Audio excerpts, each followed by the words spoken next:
स्वागत है आपका हमारे राजसमंद टुडे में। और हम बात कर रहे हैं आज क्या राजस्थान में चिरंजीवी और ओपीएस दो तरह की जो सुविधाएं चल रही हैं, क्या ये बंद करने वाली है सरकार? हम इसलिए कह रहे हैं कि बाजार में काफ़ी गर्मा गर्मी है। अब केंद्र सरकार की आयुष्मान भारत और राजस्थान में चलने वाली चिरंजीवी बीमा योजना के बीच में एक टकराव की स्थिति है। चिरंजीवी योजना 25 लाख रुपए का आपको स्वास्थ्य बीमा देती है, तो वही आयुष्मान भारत 5 लाख रुपए का देती है। वैसे वह पूरे भारत में लागू है, यह सिर्फ राजस्थान में लागू है। और इसको राजस्थान लागू करने में भी कांग्रेस सरकार को काफ़ी मुसीबतों का सामना करना पड़ा। कई बार तो बीमा कंपनियों ने क्लेम लेना ही बंद कर दिया। अब दिक्कत क्या थी? हॉस्पिटल वाले भी इस तरह की योजनाओं को अपने हॉस्पिटल के अंदर लागू करने के लिए कतरा रहे थे, आनाकानी कर रहे थे। सरकार के एक दबाव के कारण उन्होंने इस योजना को अपने हॉस्पिटल के अंदर लागू किया। तो उसके बाद कई भ्रष्टाचार भी सामने आए, कई तरह की योजना में बदलाव कर करके यहाँ तक पहुँचे। लेकिन कांग्रेस सरकार को इस चिरंजीवी से एक वरदान जो साबित हुआ है, इस बार जो 70 सीटों के ऊपर जो विजय प्राप्त की है, वह कांग्रेस सरकार की कुछ चिरंजीवी, कुछ 450 रुपये में सिलेंडर, कुछ खाद्य सुरक्षा, कुछ इसमें शहरी और नगरीय रोजगार योजना, ऐसी तमाम चीज़ें मिलाकर कांग्रेस को 70 सीटें दिला दी। लेकिन अब बीजेपी की सरकार जैसे ही प्रदेश में आई है, उप मुख्यमंत्री और मुख्यमंत्रियों के बयानों से ऐसा लगता है कि क्या वाकई में ये योजना बंद होगी। आज हम इन सभी के बारे में चर्चा करेंगे। नमस्कार, मैं सुरेश बागोरा आपके साथ राजसमंद टुडे में। चिरंजीवी योजना राजस्थान सरकार की योजना है जो पूर्णतः राजस्थान सरकार के बजट के अनुसार चलती है। आयुष्मान भारत एक अलग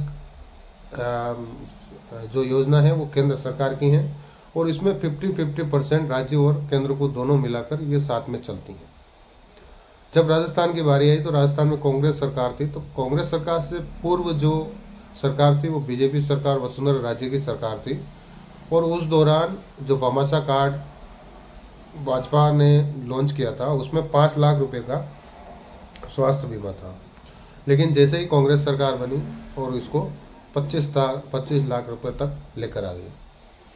अब स्थिति यह थी कि आयुष्मान भारत कार्ड को अगर राजस्थान में लॉन्च करें तो 50% उसको राजस्थान सरकार को आयुष्मान कार्ड में देना था। राजस्थान सरकार ने क्या किया? चिरंजीवी योजना को ही पूर्णतः पूरे राजस्थान में लागू कर दिया। आयुष्मान भारत और चिरंजीवी के बीच में दोनों में टक्कर हुई और इस टक्कर में चिरंजीवी एक मॉडल बनकर पूरे भारत में चला, क्योंकि कांग्रेस जहां सरकार थी वहां चिरंजीवी के इस प्रोजेक्ट पर काम करने लगे। यानी हर राज्य में दवा वगैरह फ्री, और जो गवर्नमेंट अलावा जो हॉस्पिटल है उनमें भी चिरंजीवी योजना जैसी योजना लागू करके स्वास्थ्य बीमा देना। अब आयुष्मान भारत और चिरंजीवी में क्या अंतर है? आयुष्मान भारत में यह अंतर है कि आयुष्मान भारत में श्रेणी बनाई हुई है, दलित, गरीब, पिछड़ा, ऐसे बनी हुई है, उसमें सारे लोग कवर नहीं होते। लेकिन चिरंजीवी में राजस्थान सरकार ने क्या किया? सारे को कवर कर लिया, और जो इसमें श्रेणी में नहीं आते उनको 750, 850 ऐसी राशि रखकर उसमें सम्मिलित हो सकते हैं, ऐसा ऑप्शन उन्होंने रख दिया, जिससे क्या है लोगों में 25 लाख का स्वास्थ्य बीमा हो गया। अब राजस्थान में, पूरे राजस्थान में जहाँ इलाज कराएं वहाँ चिरंजीवी जिस हॉस्पिटल में लागू है वहाँ फ्री में इलाज होता है। अब इसमें कई घोटाले, कई भ्रष्टाचार भी सामने आए, लेकिन वो एक जनता के ऊपर की बात है, क्योंकि जनता को तो स्वास्थ्य का लाभ मिल ही रहा है। भ्रष्टाचार देखना सरकार का काम होता है, सरकार की एजेंसियों का काम होता है। दूसरी हम चीज पे बात कर रहे थे, ओपीएस, ओल्ड पेंशन स्कीम। अब ओल्ड पेंशन स्कीम एक अलग चीज है। ओल्ड पेंशन स्कीम हम माने तो यह कह सकते हैं कि जो रिटायरमेंट कर्मचारी है उनके लिए सरकार क्या करती है कि राज्य सरकार के अंदर अलग स्कीम है और केंद्र सरकार के अलग स्कीम है। राज्य सरकार 10% कर्मचारियों के वेतन से काटती है और 10% वह अपना योगदान मिलाती है। अब इसमें ओपीएस में क्या होता है, राज्य सरकार 10% मिलाती है और कर्मचारी जो सरकारी कर्मचारी है उनका वेतन के हिसाब से 10% उसमें से काटा जाता है और बाकी का बचता है वह उस पेंशन का जो हिस्सा बचता है उसमें से वो उस मार्केट में सरकार द्वारा लगा दिया जाता है। इस तरह से उनके रिटायर्ड होने के बाद उनको दी जाती है पेंशन, उसको ओपीएस पेंशन कहते हैं। अब ओपीएस स्कीम में जो पेंशन दी जाती है क्या वह बंद करने वाली है, हम इसलिए बता रहे हैं कि जहां पर दिया कुमारी का बयान आया कि भाई केंद्र सरकार की योजनाओं को राज्य सरकार ने बखूबी यहाँ पर ज़मीन पर नहीं उतारा है तो उसके लिए ठोस कदम उठाए जाएंगे। और जिस तरह से उप मुख्यमंत्री प्रेमचंद बेरवा के भी बयान आया कि ओपीएस जैसी मामलों में एक संवेदनशील मामला है और इसको हम कठोरता से लागू करेंगे। अब कठोरता किस हिस्से से आएगी या कौन सी कठोरता आएगी वो अपन इसमें नहीं कह सकते, क्योंकि बीजेपी सरकार जहाँ बनी थी वहाँ ओपीएस बंद कर दी थी। अब ओपीएस बंद करने का है या नहीं है ये तो सरकार के ऊपर है, लेकिन हमारा ऐसा मानना है कि अगर ऐसी बातें सामने आती है कि क्या ओपीएस और चिरंजीवी बंद होने वाली है, क्योंकि दिया कुमारी जी के बयान से तो लग रहा था कि भाई चिरंजीवी और आयुष्मान भारत को दबा दिया है तो इसलिए हम अब चिरंजीवी को बंद करके आयुष्मान भारत की योजना को आगे बढ़ाएंगे। वही प्रेमचंद बेरवा का कहना था कि ओपीएस में ठोस कदम उठाए जाएंगे, ओपीएस में संशोधन किए जाएंगे, ओपीएस को जमीनी लेवल पे जो कार्य होता है वो पूरा किया जाएगा। तो इस तरह से बयानों से आने से एक समाज में और लोगों में भ्रम हो गया है और इस भ्रम को निकालना अति आवश्यक हो जाता है।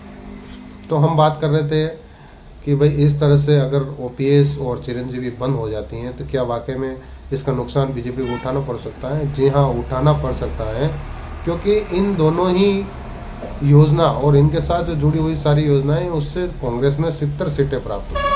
अब 2024 का चुनाव है और 2024 के चुनाव के बाद अगर 2024 के चुनाव से पहले अगर ये योजना बंद कर दी जाती हैं तो काफ़ी नुकसान सरकार को उठाना पड़ सकता है।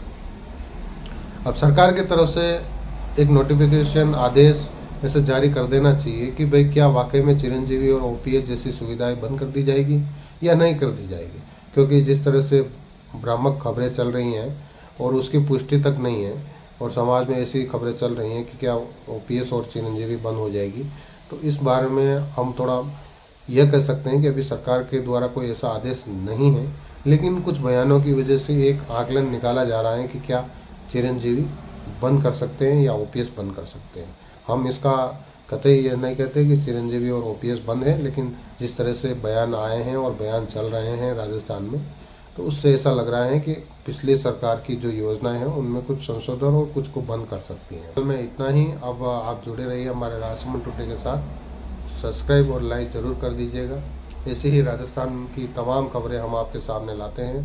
राजस्थान के साथ अन्य जिलों की खबरें भी हमारे इस चैनल पर आती हैं। आप देखते रहिए राजसमंद टुडे। नमस्कार।